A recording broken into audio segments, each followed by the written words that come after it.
name is Candace Woods, and I'm the founder of the Women's Inspirational Group. This is a group to help women in their professional and personal development. Today we are going to have a forum to talk about relationships, and I have chose a wonderful panel of guest speakers, but I'm going to hand this forum over to Stephen. My name is Stephen A. Barthell. My very first book was popular around the controversial side. Women are stupid and men are the reason.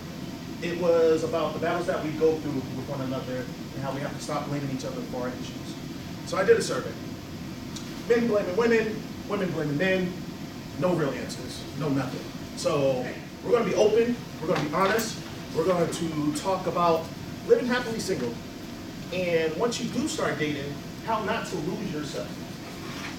A lot of people feel as if once I'm with somebody, that's it. I can no longer be who I am. That is false. That is totally false.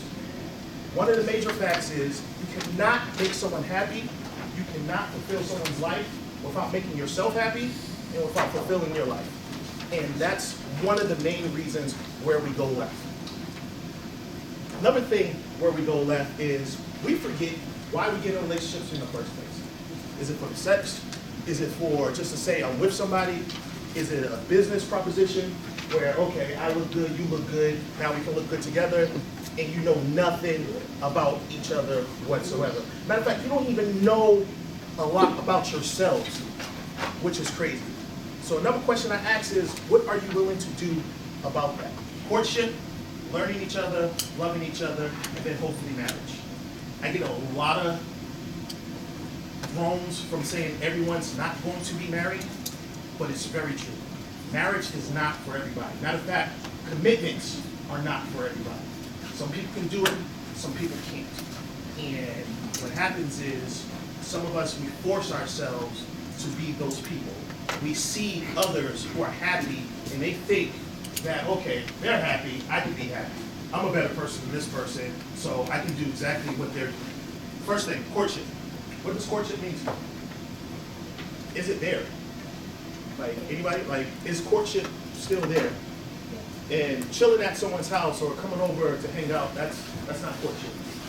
Or let's inbox each other via Facebook, that's not courtship. Or I liked your picture on Instagram 10 to 15 times a day, that's not courting. As a man, I feel like courtship is very important. It's the little thing. Last time you've been out on a date, like a real date. Not just to movies or we're gonna go to TGI Fridays. Like a real date.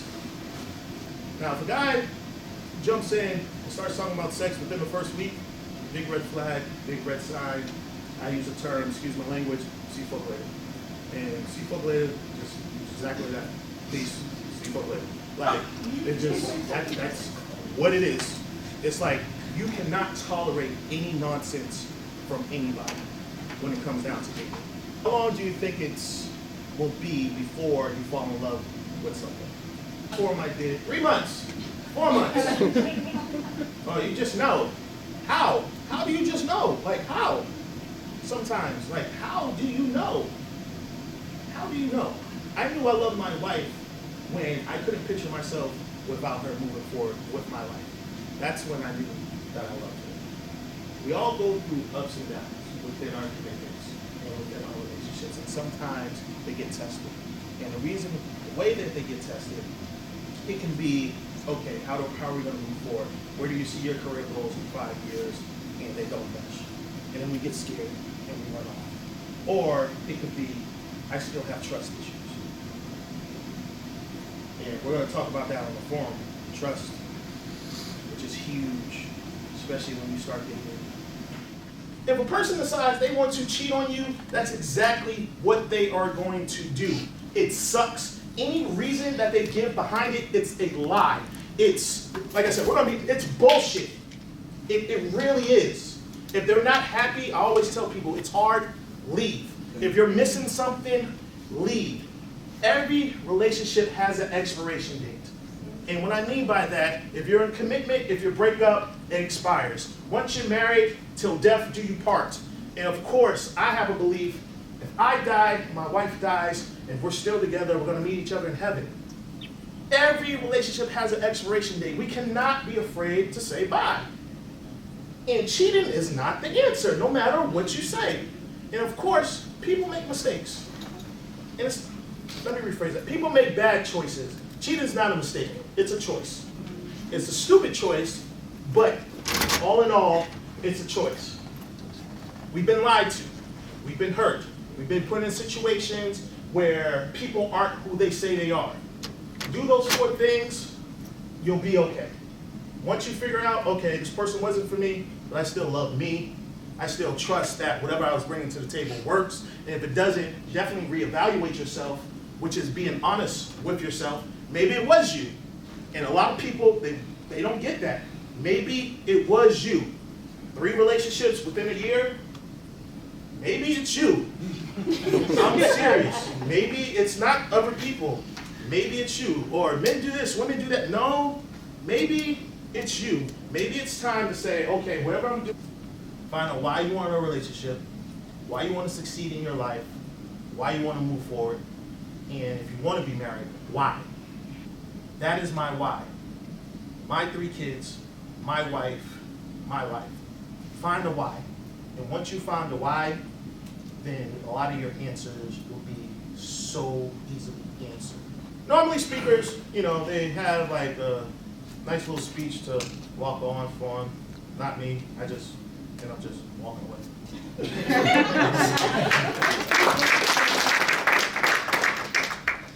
Well, I just want you guys to give Stephen another round of applause for go around and introduce yourself and then also explain why you're here. My name is Faustin. I'm here just to be honest, not only with you guys, but honest with myself about why certain things even work in the past, as now I'm trying to mature, go to another level, and really find the truth for both of us, man and woman. And can you also talk a little bit about your newsletter that you have? I have a bi-weekly newsletter that goes out. I just send it on an email form. I send it out to everybody. I call it Triumphant Ways, as we really try to speak to really the core and give a positive message and provide a different perspective on really staying uplifted on your Tuesdays. It comes out on a bi-weekly on the Tuesdays. I'll talk to you guys afterwards if you're interested in signing up for it. It doesn't cost $1 either. My name is Matthias McGuffie. I came here just to be honest, keep it real. And Matthias, can you tell us about what you're doing for open discussion? Yeah, so I have this this YouTube channel called Open for Discussions, where 2 of my friends are just talking about different topics that we feel need to be talked about in our community. So relationships, education in the Black community, racism, all these different topics. Moving forward from there, I'll be going on to like motivational speaking, things of that nature. Well, my name is Charles Henderson. I'm an author. Book is slated to be out September 2015, called Tailor Made, Design Who You Want to Be. The reason why I'm here is to hopefully provide some insight and challenge. I love to cause trouble, so hopefully we can have a little fun. And also, I wanted to say happy birthday to Oh. Charles.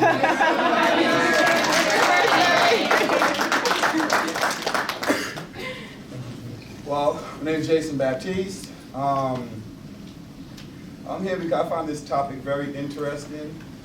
I'll share my insight. I'll keep it 100. Best I can do is be honest with you. I have a lot of experience, not to put myself under the bus, but yeah. And can you also talk about what you do with the teens in the community as well? Yes, I can. Well, I'm a digital artist. I teach digital arts to youth, from school age to high schoolers. We deal a lot with, social justice, gentrification, and in a therapeutic way. You actually can say a lot with it. Anything from pop art to, a magazine ad, a comic strip, an animation, film. It doesn't matter. We teach them how to express themselves in a positive light. The author of Women Stupid and Other Reasons, Sex, Love, and Pain, Methods to the Madness, with a 3rd book coming out next spring. I'm very excited to be here. My goal really is to fire my boss. I just took over my publishing company over the winter, Aziza Publishing, and it's under construction. right now, and I want to break away from, oh, he's just a relationship author. I have a few children's books coming up. I do some acting, and I'm more a motivational speaker. My thing is to try to transition from the relationship piece to where it starts off at the homes with our teens and with our young adults. So just to let them know that they do not know everything. You know. I'm Santiago DeOleo. I work at a radio station, and I share a lot of my relationship experience with my wife on the air, and it gets me in trouble a lot, but it's honest and it's fun, and I have 10 years of marriage and 3 kids underneath my belt, so I feel like I know a little bit. And are there any special projects that you're working on, Santi, at all? No, honestly, I just been focusing on the radio bit of it, of like everything, but Me and my sister was listening to Jimmy 94.5 Oh, really? today and listening to you on air talk about relationships, so it was amazing to hear that. So again, they're just my opinions and my experiences. I don't speak for everybody, but I just like to have fun with it. So I wanted to thank all you guys for being here today. First question is, how would you know if a man is stringing you along and doesn't have any interest in marriage or a relationship? From my opinion, because I actually been that guy stringing along, that's just the honest truth. You would know, I think you're the product of your thoughts. And what you think about is what you're going to speak about. It's going to really determine your behavior. So if he's treating you to a date in the living room all the time, then that's kind of speaking about the value that he actually sees for you, and maybe even he sees for himself. Or if he's trying to only show off, not necessarily show you off in front of his people all the time, or if you don't know his family and vice versa. Or I think a big test is there's many times in my past where a female will be like, hey, do you want to meet my family? And I will curve that question. I would refuse. I would do anything. I would be sick when I'm not sick. I won't answer the phone. I'll say I lost my phone, whatever the case is. And that really spoke to the value that I actually saw that opposite person during that time period. So I think it really shows in his action. You should expect what you accept.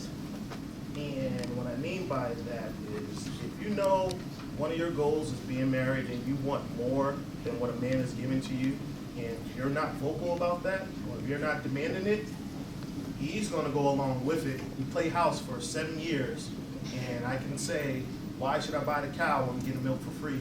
Like, I am going to, as a man, if that was where I was in life, that's exactly how I would do it. You have to tell him what you want, what you need. And if you can't do that, and if he gets comfortable enough, he will stay put. He will definitely stay stagnant with that. I'd like to add to what he's saying as well. A lot of times people have words and no action to go along with it. And I would advise women to be very adamant and stand your ground. If you want marriage, you know, like you said, be vocal about it, but at the same time, don't sit there, let him get at you all the time, have sex with you, come around when he want to, and then still talk about you want marriage, because no, you're a side piece, you know? No, it's the truth. It is. It is what it is, though. With a main title. That's all it is. And, you know, and to your, unbeknownst to you, you probably 1 of 10. You know, so you gotta, no, honestly, it's true. Like, you can't expect, you can't buy a Cadillac with peanuts. You know, it's true. And it's true, though. But, because I'll notice this, women are very vocal and strong-willed when they feel they have something that they own. They have their hands around it, they know it's theirs. Oh, you better fix yourself, blah, blah, blah. But they won't do the same thing in the preliminary stages where they can really set the precedence for themselves and say, you know, I'm a woman, you need to respect me, respect who I am, because I respect who I am, and this is what I expect. Is this what you want? You're going to look good. No, we're done. You know what I'm saying? But a lot of times, women seem, not all women, some women, low self-esteem, whatever it may be, they tend to conform to what men put on the table for them. You know, especially when good sex is involved. What? I'm so serious. How many of you have friends who are having great sex in bad relationships, but they won't leave that relationship knowing that it's not going anywhere because of his penis? Amen. Yeah. Hand up back there. Questions at the end. Questions for the end. I'm sorry. Can I have add another. something Oh, go ahead. I don't think you evaluate, you can't evaluate whether or not a man is stringing you along by his actions, but he can only string you along if you allow him to. And the reality of it is that if you don't have a standard for yourself, it won't matter whether he's stringing you along or not. I mean, because of the simple fact that he's doing what you are allowing him to do because you have no sense of what you want out of this relationship, not in your vocal cords, but in your actions. You cannot demand what you do not live out. You can't. It's just not possible. So if I was to evaluate whether or not a woman was stringing me along, I would sit down and ask myself, what is it that you want? Is it meeting your standards? What do you need to do about this? Because it's not about what she's doing. It's about what you're not willing to do because you're not willing to leave this relationship. If you're not willing to leave a relationship, you don't need to be in one.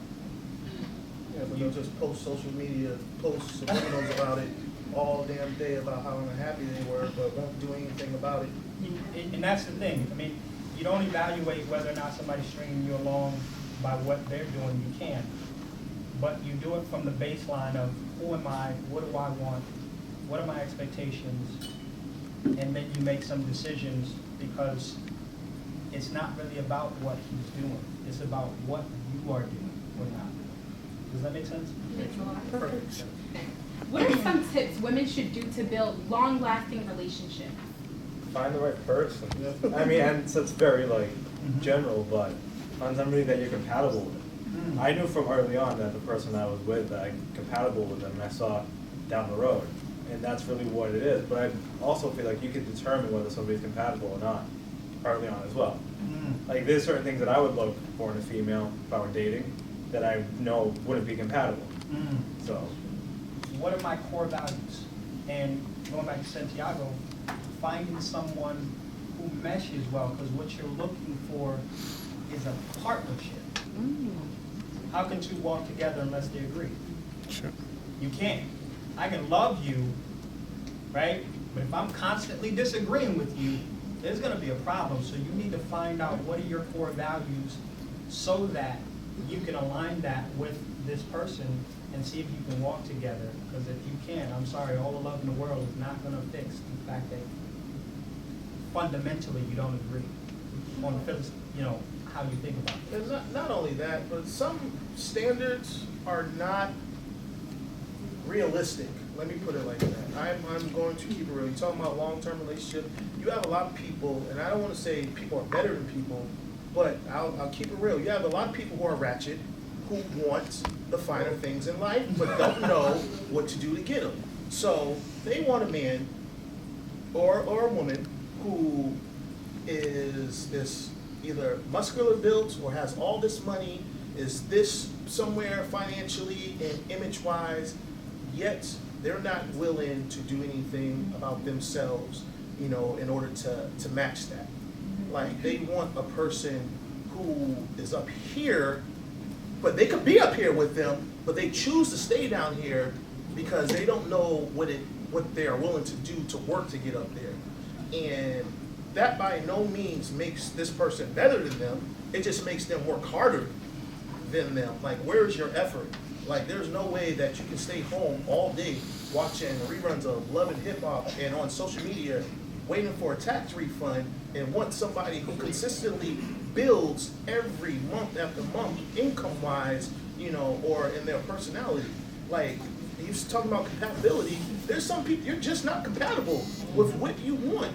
And you can have all the dreams and all the wants that you want, but if you're trying to bring something to the table and you're not wanting at the table, you don't need to be sitting at that table, then you're setting yourself up for failure.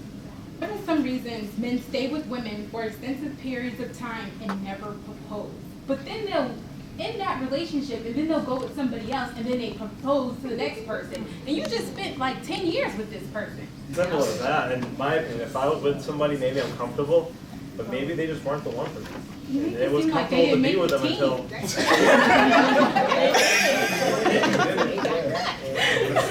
I mean, oftentimes a fella will figure out a lot of things he does not like to figure out himself. I mean, you were the one to teach. I mean, thank you.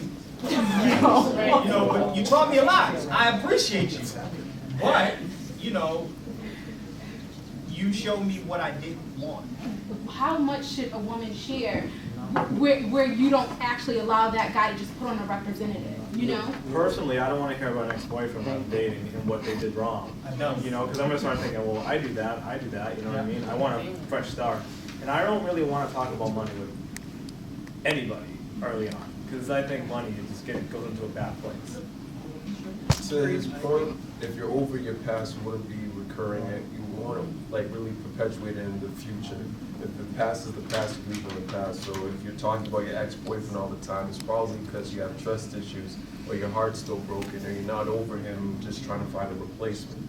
So how real is it that when you're one half, that's that new person that you're kind of dealing with?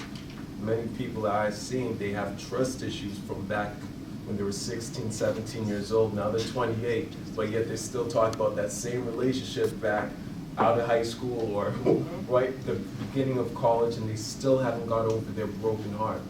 Of course they're going to feel at every relationship they have because they still have scars and open wounds that they haven't got over.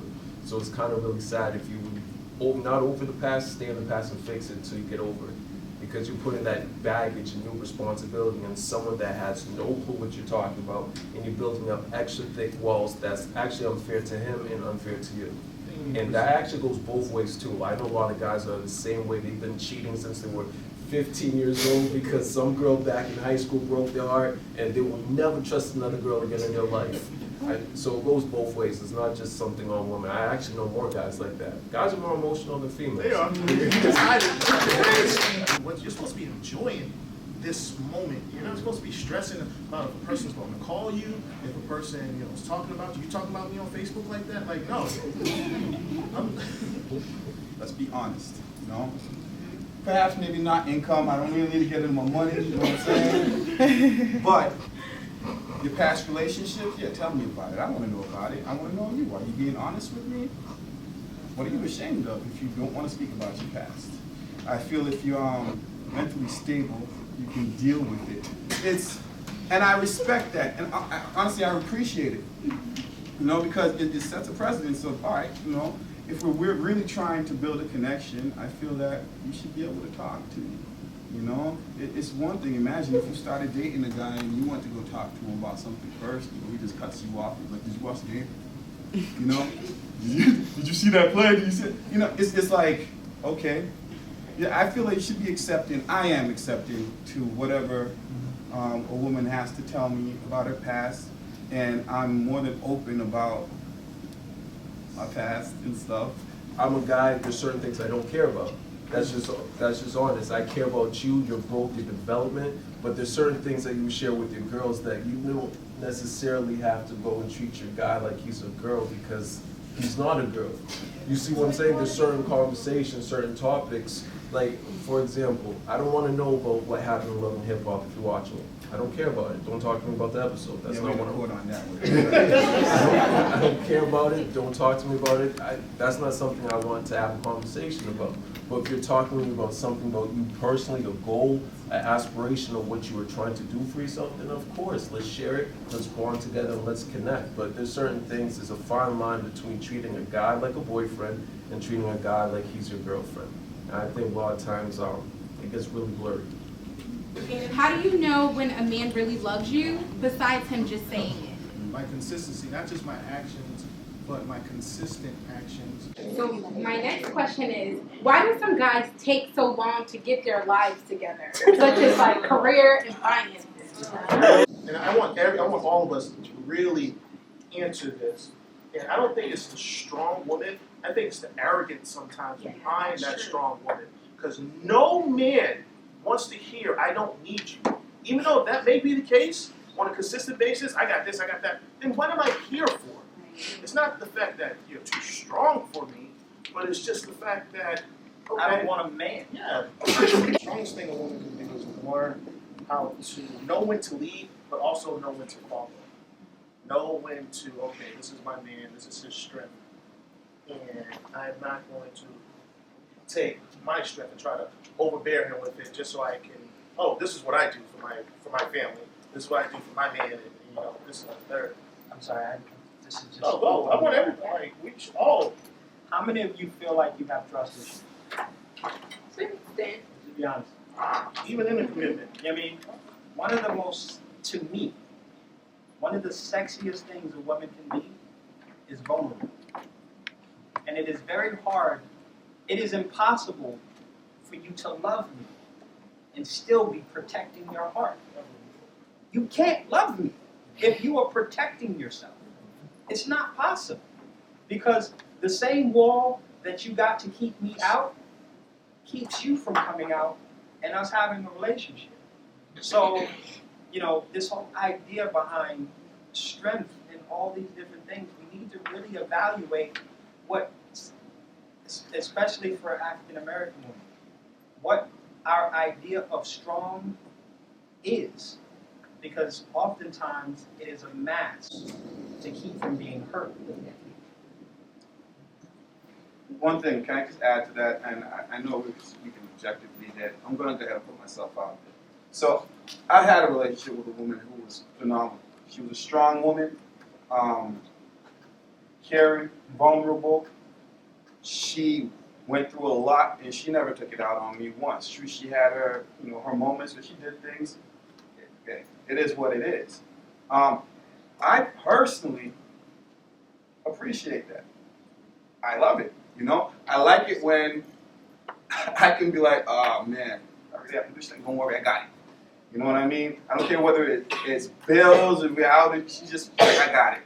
I find that sexy. So it really does boil down to the type of man that you're with. You know, I have a profound appreciation for a woman that's powerful.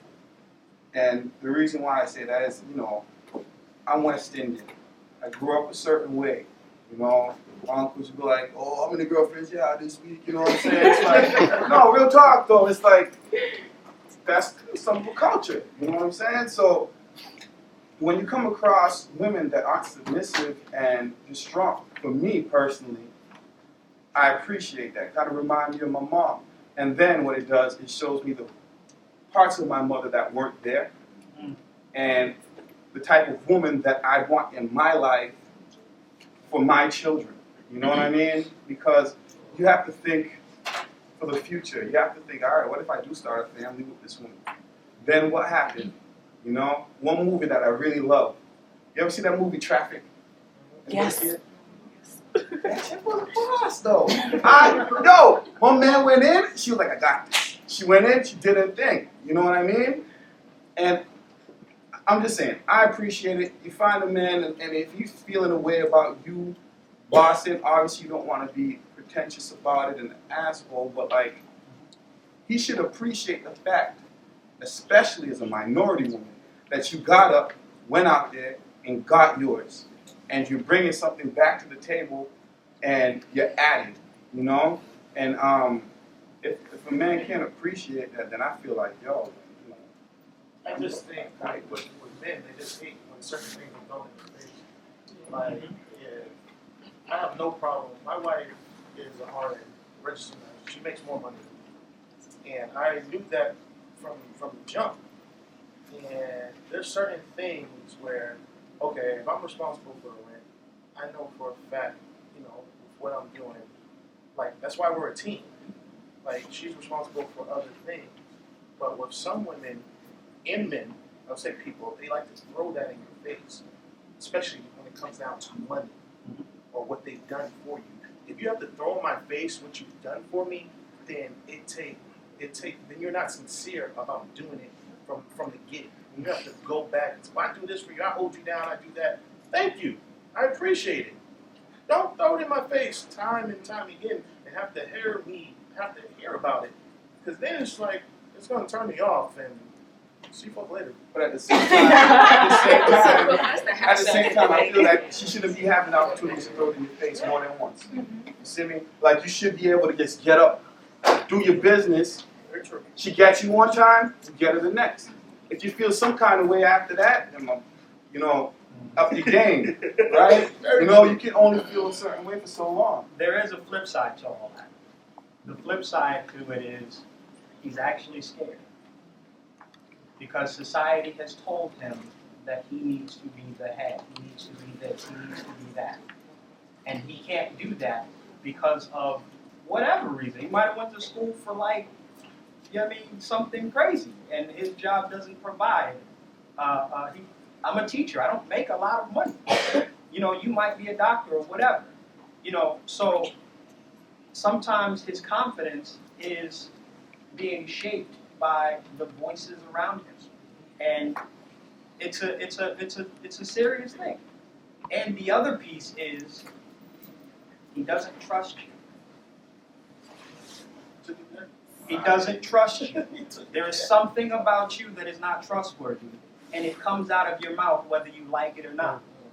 And when a man does not trust you, and I think I'm hitting on another question, he won't be vulnerable to you because he's watched how you talk about your friends. He's watched how you treat your child. He's watched how you handle yourself when things don't go your way. He's watched that. He's like, you know, you come off with this sense of, I'm better than you know, type of attitude. All those things dealing with his own sense of self-image, right, play a part. You know, there's his self-image, but then there's the part that you play in how you're coming off. And I tell people all the time, you cannot hide what you believe. You just can't. And if you believe a certain thing, if you think you're better than your man, it's going to come out. No matter how much you try to hide it, it's going to come out. And if you're wondering why he's responding a certain way, it's probably because you actually you think you're better than he is. I think the issue comes down to pride. I have no pride. I don't care. I think it goes back to the partnership thing. My wife makes more than I do, and I'm fine with that. And this is maybe embarrassing, but I don't really know what our mortgage is. I have an idea.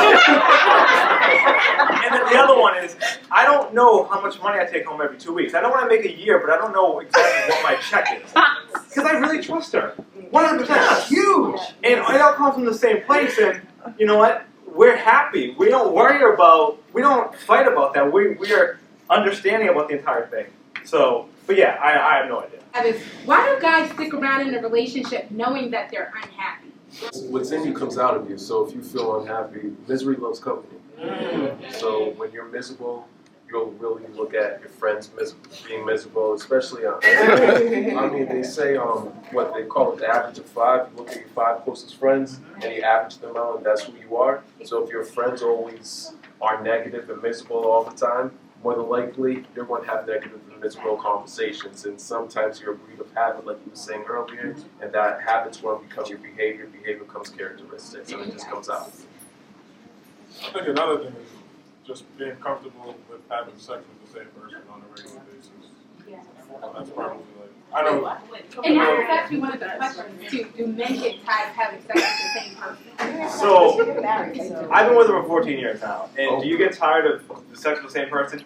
Yes, but that's when you have to wait. It's no, but that's when you have to try to spice it up and put work and effort into doing stuff like that. And it's different for everybody else. I'm not into freaky stuff, but Faustin, you gotta like try to mix it. YouTube, right? This might go on YouTube, right? Well, that's the thing. It's like you gotta meet and figure out what it is, but you gotta try new things and just have fun with it. And just remember that, like, you guys are into each other, then it can still be fun. It's true. Yeah. Just because you're married, just because you have kids, it doesn't have to be boring, and it doesn't have to go away. You don't want the same. I don't just like fried chicken. And if you want to gauge his love, you How deep is your love?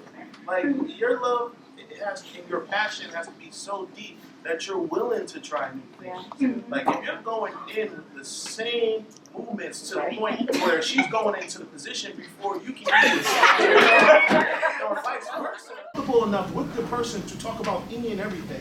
I feel like if you're not comfortable to talk to me, we don't need to be together. I'm so confused because because a lot of us did grow up in, like, you know, the single house, like family houses, But for guys, if you're raised by a woman, I would just think that you guys would just know how to appreciate a woman more. You saw your mom go through all that, so I would think that you'd grow up and say, all right, you know, I got, if she's the right one, like, you know, not just some random girl that you meet, but like, if you see that she's putting forth that effort and trying to be that girl, like, you know, just showing you, like, I don't know how to explain it, but she cares. That, right. But you know what's so funny? What you're saying, Natalie, is very important, because I remember asking my brother that same very question, but I grew up in a nuclear setting with both of my parents, and he said to me, Candace, if these women don't value themselves, why should I value them?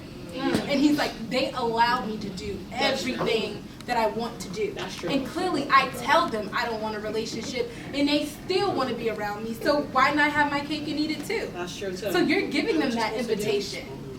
You also have to recognize that everything that was in the household, even though mom or grandma or whoever took care of you did the best she could with what she had, there were some things that she taught you that were not always good.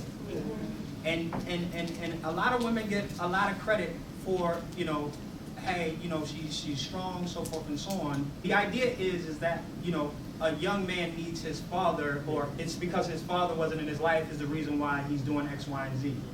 And someone said, how is that possible when your father wasn't around? Why are you blaming him for stuff that he could not have taught you?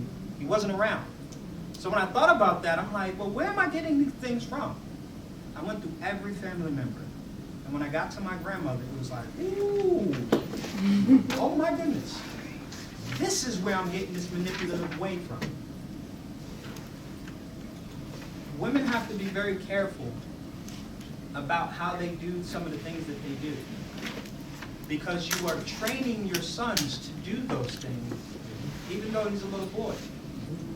You don't realize that you were training him. My grandmother, here's one of the things that she would do. She would, and I love my grandmother, this is not, you know, I mean, this is just really about trying to explain some things. If she couldn't get her way one way, she'd find a way to get it another. She would try to manipulate you to feel sorry for her so that she could get what she wanted. And I had that. And I'm like, where the hell is this coming from? It wasn't until I looked at her ways. And I'm like, oh my goodness, I'm just like my grandmother. You are the person you're around the most. And a lot of times fathers get blamed for stuff that mothers are doing. You know what I mean? I'm sorry. When I looked at it, I was like, oh my goodness. It wasn't my dad not being there. It was my grandmother actually being there was the reason why I was the way that I was. You know, I learned some great things from her. I learned how to survive, you know, but there are some things that women are doing and they don't even realize that they're passing that. Their sons are expressing that stuff differently, but they're getting it from them. So if you're, you know, your inconsistency and the reason why you know, a young man might disrespect a woman is because you are not worthy of respect. He doesn't respect you. Why would he respect her?